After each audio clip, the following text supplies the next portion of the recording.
26वां अध्याय ब्रजवासियों द्वारा श्री कृष्ण की स्तुति।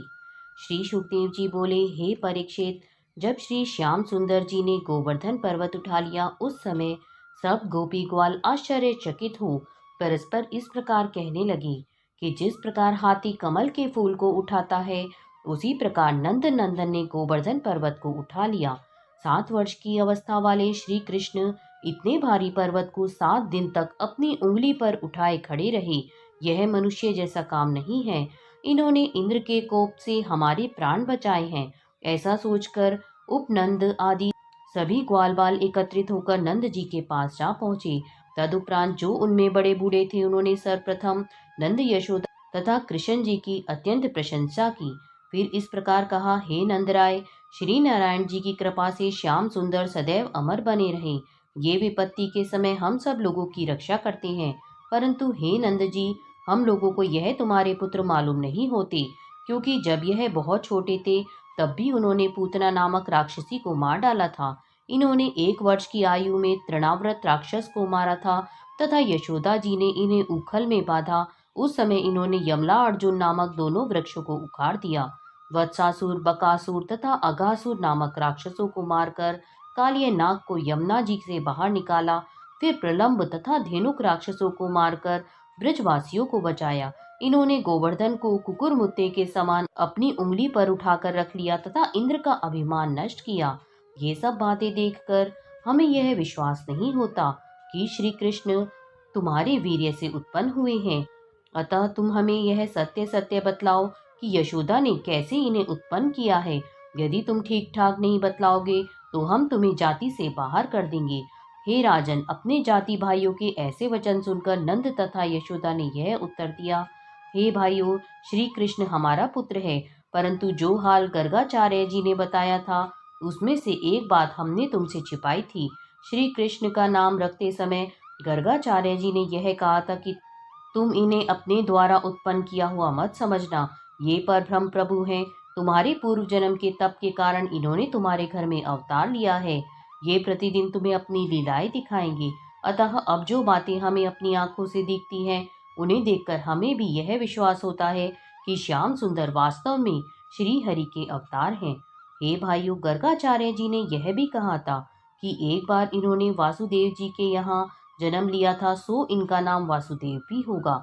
वे गोपी ग्वालों का दुख दूर करेंगे तथा जो व्यक्ति इनके चरणों में ध्यान लगाएगा वह मुक्ति प्राप्त करेगा। हे परीक्षित, जब ब्रजवासियों ने नंद यशोदा के मुख से ऐसे वचन सुने तो उनका संदेह दूर हो गया। तब से सब लोग श्री कृष्ण को नारायण जी का अवतार जानकर उनकी भक्ति तथा पूजा करते हुए नंद यशोदा के भाग्य की प्रशंसा करने लगे। इससे पूर्व ग्वाल बालों के बालक श्री कृष्ण के संबंध में जो बातें कहते थे, उन पर कोई विश्वास नहीं करता था, परंतु अब सब लोग उन बातों को सत्य मानने लगे।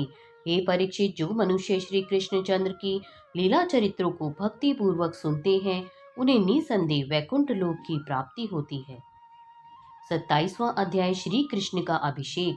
श्री सुखदेव जी ने कहा, हे राजन, श्री कृष्ण ने जब ब्रज को देवराज इंद्र के कोप से बचा लिया, तब गोलोक धाम से कामधेनु और स्वर्ग से इंद्र ब्रज में पधारे।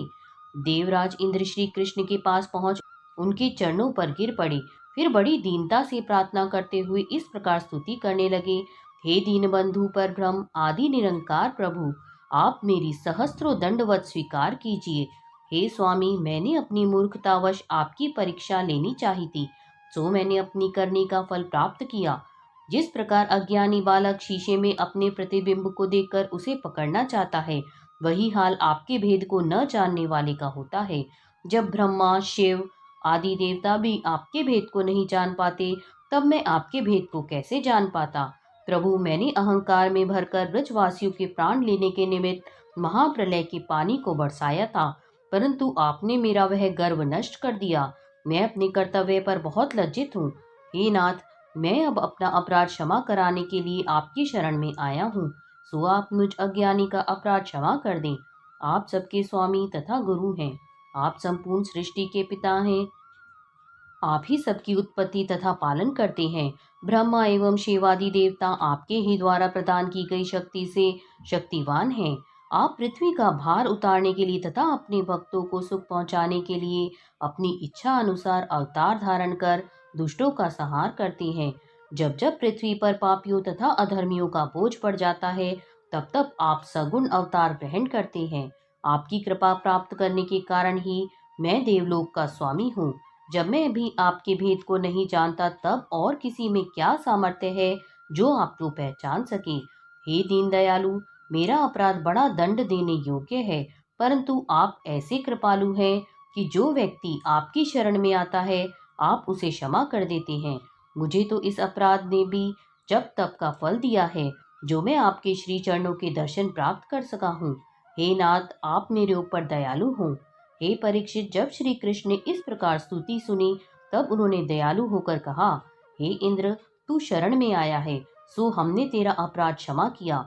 सुन, अभिमान करने से धर्म नष्ट होकर अज्ञान की वृद्धि होती है। उस समय दुख के अतिरिक्त और कुछ प्राप्त नहीं होता। संसारी मनुष्य तो थोड़ा सा धन पाकर ही स्वयं को भूल जाते हैं। फिर तेरे पास तो अपार संपत्ति है, उसके मद में यदि तू ऐसी भूल कर बैठा, सो स्वाभाविक ही है। मैंने तेरा गर्व नष्ट करने के लिए ही तेरा पूजन बंद कराकर गोवर्धन पर्वत को पुजवाया था। मैं जिसके ऊपर अपनी कृपा करता हूँ, उसका अहंकार नष्ट कर देता हूँ। इतना कहकर श्री मुरली मनोहर ने इंद्र को उठाकर हृदय से लगा लिया। उस समय इंद्र अपने मन में अत्यंत प्रसन्न होकर श्री बांके बिहारी की विविध प्रकार से स्तुति करते हुए बोले, हे प्रभु, आपने मुझ पर अत्यंत कृपा की है। आपका दर्शन पाकर मैं धन्य हो गया हूँ। तब कामधेनु गौ ने श्री मुरली मनोहर की इस प्रकार स्तुति की, हे कमल नयन श्याम जी, हे सचिदानंद घन स्वरूप महायोग योगेश्वर परमात्मन, आप स्वयं विश्व हैं और विश्व को उत्पन्न करने वाले हैं, किंतु इतना होने पर भी आप विकारों से रहित हैं। आप अच्युत हैं। इस इंद्र ने ब्रज में मेरे स्वरूप में रहने वाली गायों को मारने की चेष्टा की, किंतु आपने हमारी रक्षा की। आप हमारे आराध्य देव हैं। हे प्रभु, आप हमारे इंद्र हैं और गौ, ब्राह्मण तथा साधुओं की रक्षा करने वाले हैं। हम गौएं ब्रह्मा जी की आज्ञा से आपको इंद्र मानकर इंद्र पद पर अभिषेक करेंगी, इसलिए मैं आपको अपने दूध से स्नान कराने के लिए आई हूँ। ऐरावत हाथी भी अपनी सूंड में आकाश गंगा का जल भरकर आपको स्नान कराने के लिए आया है। हे राजन, इसके उपरांत कामधेनु गौ ने अपने दूध से तथा ऐरावत हाथी ने आकाश गंगा के जल से श्री मुरली मनोहर को स्नान करवाया। देवराज इंद्र ने धूप दीप नैवेद्य आदि से विधि पूर्वक उनका पूजन किया। तदुपरांत कामधेनु गौ ने श्री कृष्ण को गोविंद नाम से पुकार कर उन्हें तीनों लोकों तथा 14 भुवनों का स्वामी कहा।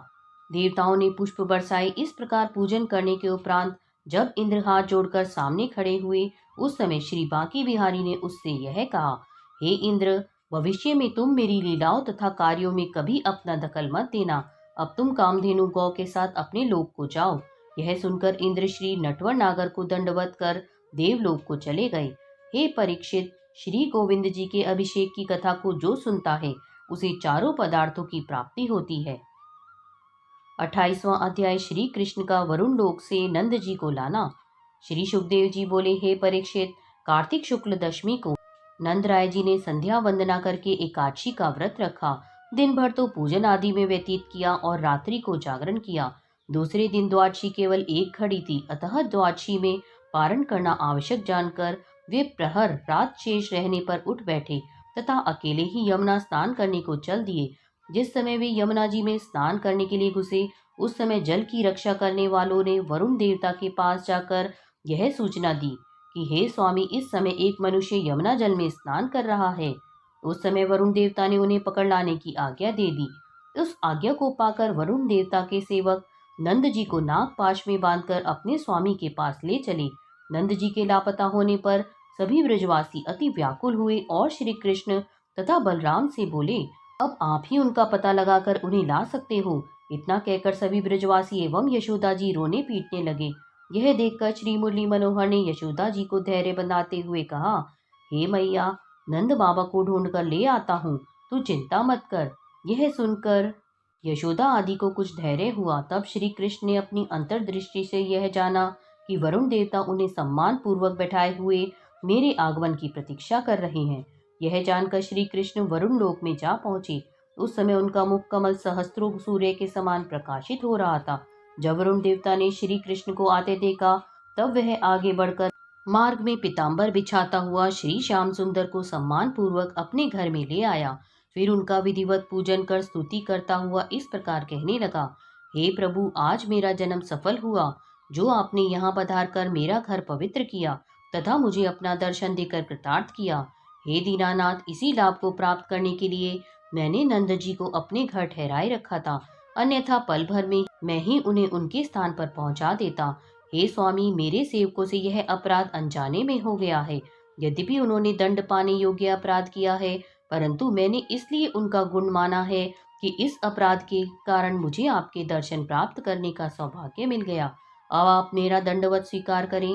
हे त्रिलोकीनाथ, मुझसे जो अपराध हुआ उसे क्षमा कर दीजिए, क्योंकि आप क्षमा के सागर हैं। वरुण द्वारा इस प्रकार स्तुति किए जाने के उपरांत वरुण की स्त्रियों ने श्री कृष्ण को दंडवत करते हुए हाथ जोड़कर इस प्रकार कहा, हे प्रभु, नंद, यशोदा तथा ब्रजवासियों के बड़े भाग्य हैं, जिनके घर आप परब्रह्म प्रभु लीलाएं किया करते हैं। ब्रज तथा ब्रजवासियों की प्रशंसा किसी प्रकार नहीं की जा सकती। हे परीक्षित, इस प्रकार विनय करने के उपरांत वरुण देवता नंद जी को श्री मुरली मनोहर के पास ले आए। उस समय श्री कृष्ण को वहां उपस्थित देख नंद राय जी को जो प्रसन्नता हुई उसका वर्णन नहीं किया जा सकता। जब नंद जी ने देखा कि वरुण आदि देवता हैं, श्री कृष्ण के चरणों में मस्तक रखकर प्रणाम करते हैं, तो वे मन में कहने लगे कि यह मेरे धन्य भाग्य हैं जो श्री त्रिलोकीनाथ जी ने मेरे घर अवतार लिया। तब वरुण देवता ने श्री हरि तथा नंद जी की रत्नमणि आदि बहुत सी भेंटें दी। तब श्री कृष्ण नंद राय जी को साथ लेकर अपने घर लौट आए। उस समय उपनंद आदि गोप ग्वाल नंद जी के पास आकर इस प्रकार पूछने लगे कि तुम्हें पकड़कर कौन ले गया था। नंद जी ने उन्हें बताया, हे भाइयों, रात्रि को यमुना जी में स्नान करते समय मुझे वरुण देवता के दूत पकड़कर ले गए थे। अतः जब श्री श्याम सुंदर मुझे लेने के लिए वहां पहुंचे तो सब देवताओं ने उनका पूजन करके चरणों तक लिया। मेरी धन्य भाग्य है जो परब्रह्म प्रभु ने मेरे घर अवतार लिया है। यह सुनकर सब ब्रजवासी बोल उठे, हे नंदराय जी, हम लोग तो उसी दिन कन्हैया जी को श्री हरि का अवतार समझ गए थे, जिस दिन उन्होंने गोवर्धन पर्वत को उठाकर ब्रज की रक्षा की थी। यह हमारे पूर्व जन्म के पुण्यों का ही फल है जो त्रिलोकीनाथ ने यहाँ आकर अवतार ग्रहण किया है। फिर लोगों ने मन में विचार किया कि जिस प्रकार श्री श्याम सुंदर ने अपने पिता को वरुण लोक दिखाया, उसी प्रकार यदि ये हमें वैकुंठ लोक दिखाते तो बहुत अच्छा होता। श्री कृष्ण ने उनके मन की ऐसी अभिलाषा देख रात्रि को जब सब लोग सो गए तो सब लोगों को दिव्य दृष्टि प्रदान कर दी। तब सब लोगों को वैकुंठ लोक का दर्शन हुआ। वहां एक स्थान पर रत्न जटित सिंहासन रखा हुआ था, जिस पर श्री मुरली मनोहर अपने चतुर्भुजी स्वरूप को धारण किए लक्ष्मी जी सहित विराजमान हैं। उनके चारों ओर पार्षद खड़े हुए हैं। कहीं अप्सराएं नृत्य कर रही हैं, गंधर्व गीत गा रहे हैं तथा 33 करोड़ देवता उनके सम्मुख खड़े हुए हाथ जोड़कर स्तुति कर रहे हैं। हे परीक्षित, इस आनंद को देखकर जब ब्रजवासियों ने अपने प्रिय श्री श्याम सुंदर के निकट जाने की इच्छा प्रकट की, तब किसी ने जाने नहीं दिया। तब वे विचार करने लगे कि जो मुरली मनोहर हम लोगों के बीच दिन रात उठते बैठते हैं, यहाँ उनके पास तक हमें कोई जाने भी नहीं देता। इस बैकुंठ से तो वृंदावन ही अच्छा है। हे परीक्षित, उस समय उनकी नींद खुल गई और सवेरा हो गया। तब सब ब्रजवासी श्री कृष्ण के समीप हाथ जोड़कर स्तुति करते हुए कहने लगे, हे प्रभु, आपकी महिमा अपरंपार है। आज हमें यह अच्छी तरह ज्ञात हो गया कि आप पूर्ण ब्रह्म हैं तथा पृथ्वी का भार उतारने के लिए आपने इस रूप में जन्म लिया है। ब्रजवासियों के मुख से ऐसे वचन सुनकर श्री कृष्ण ने उनके ऊपर अपनी ऐसी माया फैला दी जिसके कारण वे इस ज्ञान को भूल गए। 29वां अध्याय, श्री कृष्ण का वंशी वादन। श्री सुखदेव जी ने कहा, हे परीक्षित, श्री मुरली मनोहर ने कामदेव का गर्व नष्ट करने के लिए जिस प्रकार गोपियों के साथ रास लीला की थी, वह तुमसे कहते हैं, ध्यान पूर्वक सुनो। चीरहरण के समय जब श्री श्याम सुंदर ने गोपियों से यह कहा था कि हम शरद पूर्णिमा को तुम्हारे साथ रास लीला करेंगे, उसी दिन से सब गोपियां परस्पर इस प्रकार कहती थीं कि कब आश्विनी का महीना आए और कब हम अपने प्राण प्यारे के साथ रास लीला करके अपना जन्म सफल बनाएं। वर्षा ऋतु व्यतीत होने के पश्चात जब शरद ऋतु आई, उस समय श्री बांके बिहारी ने अपने मन में यह निश्चय किया कि गोपियों को दिए गए वचन का पालन करना चाहिए। ऐसा विचार कर वे शरद पूर्णिमा को 3 घड़ी रात बीतने पर क्रीट मुकुट तथा रत्न जटित आभूषण पहने पीताम्बर काछे मनमोहन स्वरूप बनाए घर से निकलकर वन में जा पहुंचे। वहां उन्होंने यह देखा कि चंद्रमा अपनी 16 कलाओं से प्रकाश फैलाए हुए है तथा यमुना का जल भी मोती के समान निर्मल हो गया है। चारों ओर पुष्प खिल रहे हैं तथा शीतल मंद सुगंध वायु चल रही है। हे परीक्षित, उस समय श्री श्याम सुंदर अत्यंत मनभावने प्रतीत हो रहे थे। तदुपरांत श्री श्याम जी ने एक ऊंचे वृक्ष पर बैठकर योग माया से संयुक्त मुरली प्रेम पूर्वक बजाई तथा उसी के स्वरों में राधा आदि गोपियों का नाम ले लेकर उन्हें अपने पास आने का आह्वान किया। उस समय श्री बांके बिहारी ने ऐसी माया की कि जिन गोपियों ने उन्हें अपना पति बनाने की अभिलाषा से व्रत किया था, केवल उन्हीं को मुरली की ध्वनि सुनाई पड़ी। हे राजन, श्री श्याम सुंदर ने अपनी मुरली में मन को हर लेने वाला ऐसा राग बजाया कि उसे सुनते ही राधा रानी आदि 16 सहस्त्र ब्रजवालाएं मुग्ध हो मनमोहन से मिलने के लिए उल्टा सीधा श्रृंगार करके वन की ओर दौड़ चली। हे राजन, उस समय जो गोपी दूध दूह रही थी, उनके हाथ से दूध का पात्र गिर पड़ा। जो भोजन कर रही थी, उन्होंने अपने हाथ भी नहीं धोए। जो भोजन बना रही थी, उन्होंने उसे वैसा ही छोड़ दिया। जो सुरमा अथवा काजल लगा रही थी, वे उसे दूसरी आंख में बिना लगाए ही चल पड़ी। उस घबराहट में किसी ने एक दूसरी से यह भी नहीं पूछा कि तू कहाँ जा रही है। शीघ्रता में उन्होंने हाथ के आभूषण पाँव में तथा कंठ के आभूषण भुजाओं पर बांध लिए। लहंगे के स्थान पर चादर पहन ली तथा साड़ी ओढ़ ली। हाथों में चोली उठाए हुए वन की ओर दौड़ चली। जब घर वालों ने रोकना चाहा तो किसी ने भी उनका कहना नहीं माना। जो गोपियां अपने पति के साथ थीं, जब वह उठकर चलने की हुई तो उनके पतियों ने उन्हें रोक लिया। उस समय वे श्री श्याम सुंदर के ध्यान में अपने शरीर वहीं त्याग कर सब गोपियों से पहले श्री श्याम सुंदर के पास जा पहुंची। उनकी ऐसी प्रीति देखकर श्री बांके बिहारी ने उन्हें मुक्ति देकर कृतार्थ कर दिया। इतनी कथा सुनकर राजा परीक्षित ने कहा, हे सुखदेव जी, उस गोपी ने श्री कृष्ण को नारायण समझकर स्नेह नहीं किया था। उसने तो वासना के वशीभूत होकर अपने प्राण त्यागे थे। फिर उसे मुक्ति किस प्रकार हुई। राजा परीक्षित के ऐसे वचन सुनकर सुखदेव जी ने कहा, हे राजन, संपूर्ण सृष्टि के स्वामी श्री नारायण जी सदैव एक रस तथा निर्विकार रहते हैं। जिस प्रकार लोहा किसी भी प्रकार पारस पत्थर से छूकर सोना हो जाता है तथा धोखे से अमृत पी लेने पर भी मनुष्य अमर हो जाता है, उसी प्रकार श्री नारायण जी के चरणों में किसी भी भाव से मन लगाने वाला जीव मुक्त हो जाता है। जिस शिशुपाल ने श्री कृष्ण के प्रति दुर्वचन कहे थे तथा जो पूतना वत्सासुर आदि उन्हें मारने के लिए आए थे, वे सभी मुक्ति को प्राप्त हुए। श्री त्रिलोकीनाथ जी ने अपनी ओर किसी भी भाव से मन लगाए रखने वाले पर प्रसन्न नहीं होते हैं। किसी भी प्रकार से जो उन्हें याद करता है, वे उसे मुक्ति पद देते हैं। मृत्यु के समय जो जीव उनका ध्यान करता है, उसकी मुक्ति में तो कोई संशय करना ही नहीं चाहिए। जो लोग ऊपरी ढोंग से अपने को हरि भक्त दिखाते हैं, उनका मुक्त होना असंभव है।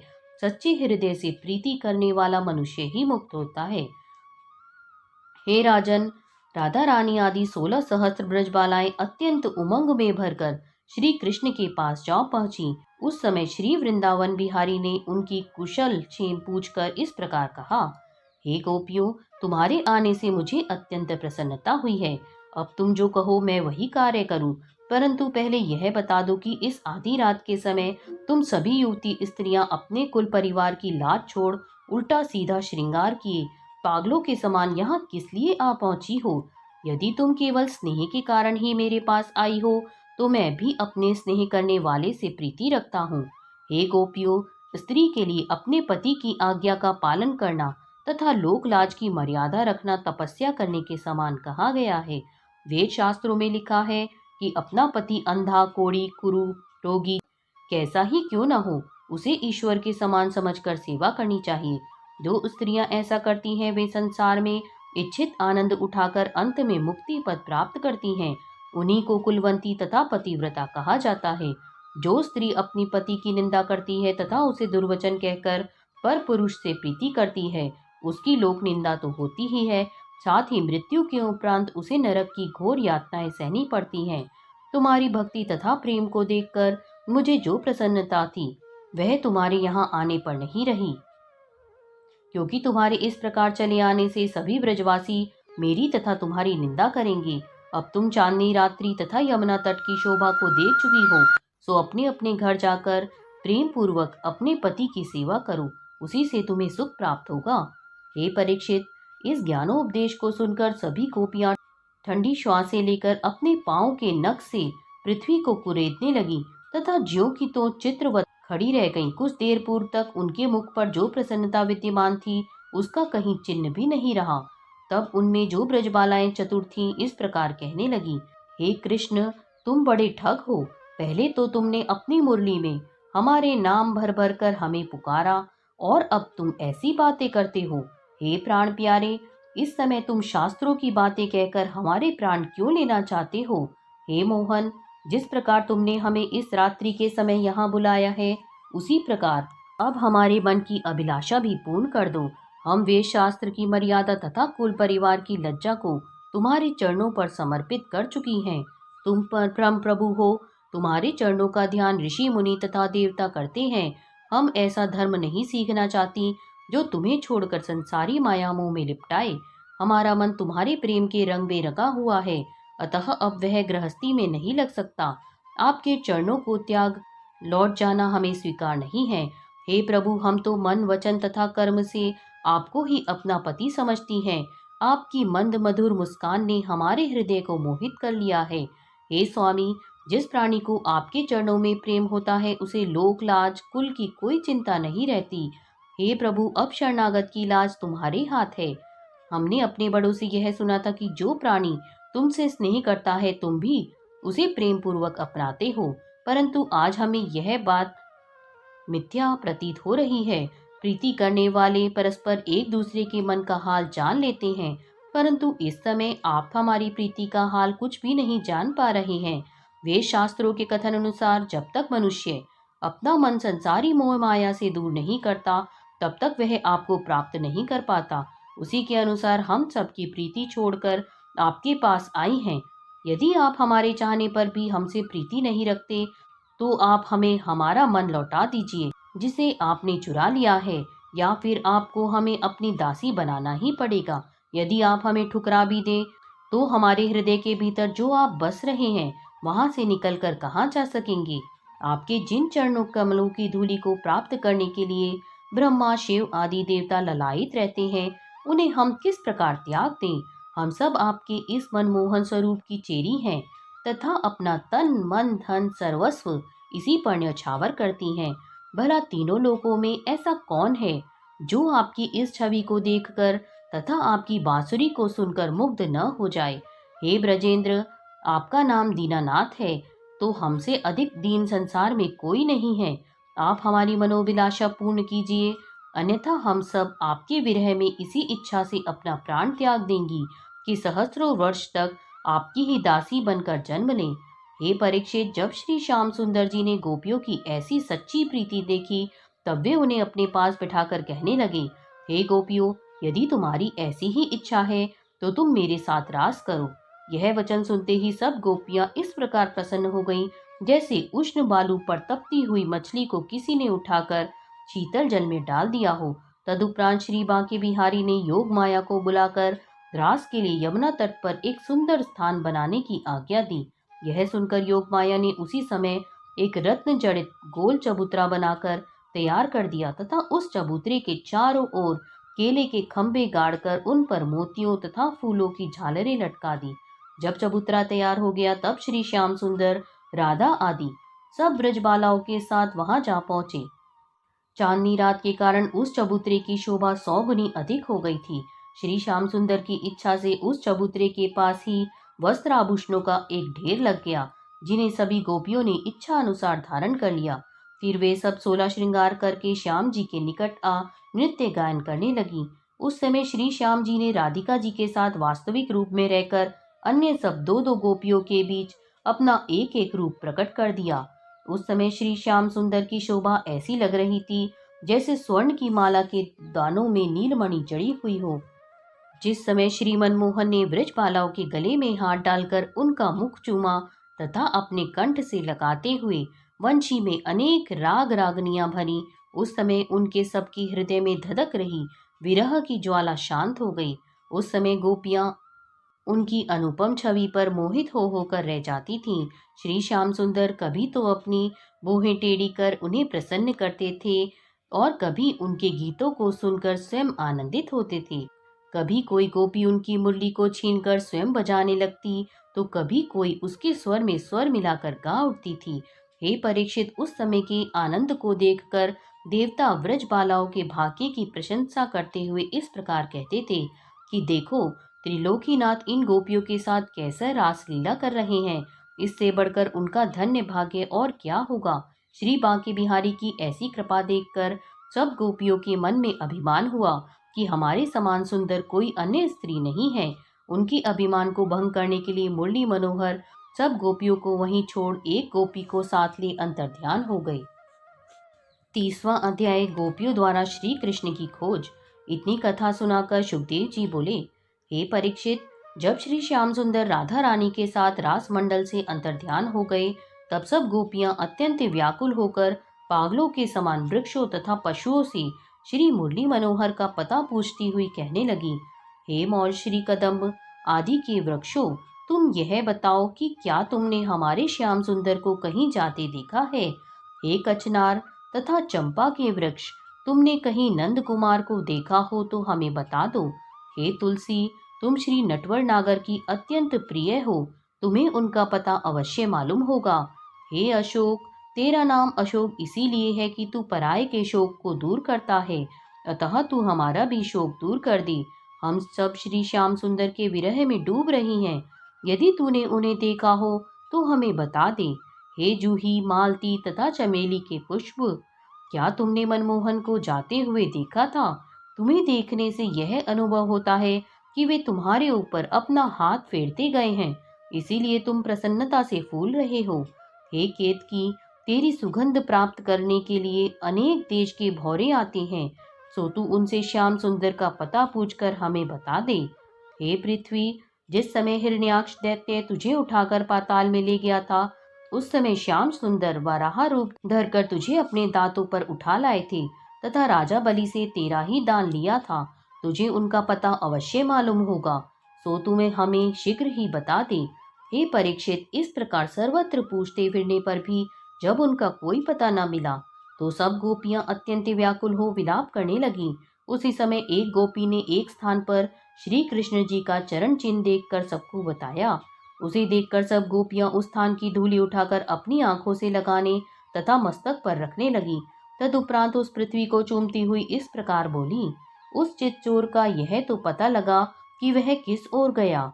हे परीक्षित, उसी चरण चिन्ह को आधार बनाकर जब गोपियां आगे बढ़ी तो उन्हें कुछ दूरी पर एक स्त्री का चरण चिन्ह और दिखाई दिया। उस चिन्ह को देखकर परस्पर इस प्रकार कहने लगी कि हे सखी, अवश्य ही यह उन सर्वशक्तिमान भगवान श्री कृष्ण की आराधिका होगी।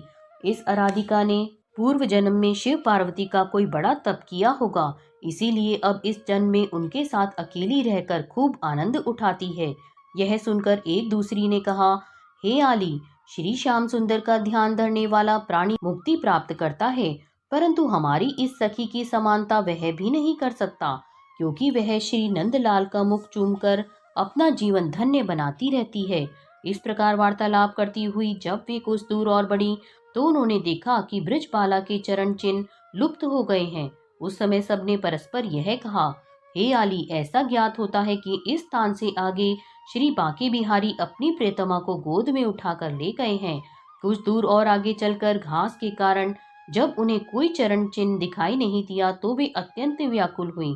जिस समय वे विलाप करती हुई इधर उधर घूम रही थी, उस समय एक स्थान पर उन्होंने मुलायम पत्तों का बिछौना तथा उसके ऊपर पड़ा हुआ रत्न जड़ित शीशा देखा। उसे पहचान कर एक गोपी ने कहा, हे आली, हमारे चितचोर ने यहाँ बैठकर अपनी प्रियसी का श्रृंगार करने के पश्चात उसकी चोटी को फूलों से गूंथा होगा। उस समय हमारी सखी को जब उनका मुखारविंद दिखाई नहीं दिया होगा, तब उसने इस शीशे को अपने सामने रख लिया होगा ताकि वह मुरली मनोहर की छवि देखती रहे। कुछ दूर आगे जाकर उन्होंने यह देखा कि एक ब्रिजबाला वन में अकेली खड़ी रो रही है। वो रो रो कर इस प्रकार कह रही थी, हे प्राण प्यारे, तुम मुझे इस रात्रि के समय वन में अकेली छोड़कर कहाँ चले गए हो। उस गोपी को खड़ा देखकर सब गोपियों को बड़ी प्रसन्नता हुई। सभी गोपियां दौड़कर उनके गले से जा लगीं तथा बार बार यह पूछने लगी कि हमारे प्राण प्यारे नंद नंदन कहाँ चले गए हैं। सखियों की बात सुनकर वह ठंडी श्वास लेती हुई इस प्रकार कहने लगी, हे सखियों, निष्ठुर मनमोहर का पता तुम मुझसे क्यों पूछती हो? मुझे तो स्वयं ही यह नहीं मालूम कि वो मुझे छोड़कर कहाँ चले गए हैं। श्री सुखदेव जी बोले, हे परीक्षित, श्री श्याम सुंदर का उस गोपी को छोड़ जाने का यह कारण था कि जब श्री बांके बिहारी उसे साथ लेकर गोपियों के बीच से अंतर्ध्यान हुए तथा उसे पुष्पों के गहने पहनाकर सहवास से सुख पहुंचाया, उस समय उसने अभिमान करके अपने मन में यह विचार किया कि मैंने श्री मुरली मनोहर को अपने वश में कर लिया है। उन्होंने केवल मेरे ही कारण रास मंडल रचाया था, इसीलिए मुझे वहां से लेकर चले आए हैं। ऐसा विचार करके उसने श्री श्याम सुंदर से कहा, हे प्यारे, नृत्य करने तथा मार्ग में चलने के कारण मेरे पांव दुखने लगे हैं, सो तुम कंधे पर बैठाकर ले चलो। जब श्री मुरली मनोहर ने यह वचन सुने तो उन्होंने जान लिया कि अब उसको भी गर्व हो गया है, अब इसका भी गर्व नष्ट कर देना चाहिए। यह विचार करके बांके बिहारी ने अपनी पीठ नीचे झुका मुस्कुराते हुए उनसे कहा, आओ तुम मेरे कंधे पर बैठ जाओ। यह सुनकर जैसे ही वह हाथ बढ़ाकर उनके कंधे पर बैठने को हुई, तैसे ही श्री गिरधर गोपाल वहां से अंतर्ध्यान हो गए और वह जैसी की तैसी हाथ पसारे खड़ी रह गई। हे परीक्षित, जब गोपियों ने उसको धैर्य देकर सब वृतांत पूछा, तब उसने सारा हाल कह सुनाया। उस समय सभी गोपियां श्री मनमोहन के विरह में व्याकुल होकर विलाप करती हुई इस प्रकार कहने लगी, हे नंद किशोर, आपके विरह में हमारे प्राण निकलना ही चाहते हैं, अतः आप दया करके हमें दर्शन दीजिए। तभी एक सयानी गोपी ने इस प्रकार कहा, हे सखियों, इस प्रकार रोने तथा भागने दौड़ने से कार्य सिद्ध नहीं होगा। श्री श्याम सुंदर जब स्वयं दयालु हों तभी हमें उनके दर्शन मिल सकते हैं, अतः हम सबको एक स्थान पर बैठकर उनका स्मरण करना चाहिए। मुझे विश्वास है कि ऐसा करने से वे हमें अपना दर्शन अवश्य देंगे। तब वे सब उसी यमुना तट पर आ गईं और सब मिलकर उनके गुणों का कीर्तन करने लगीं।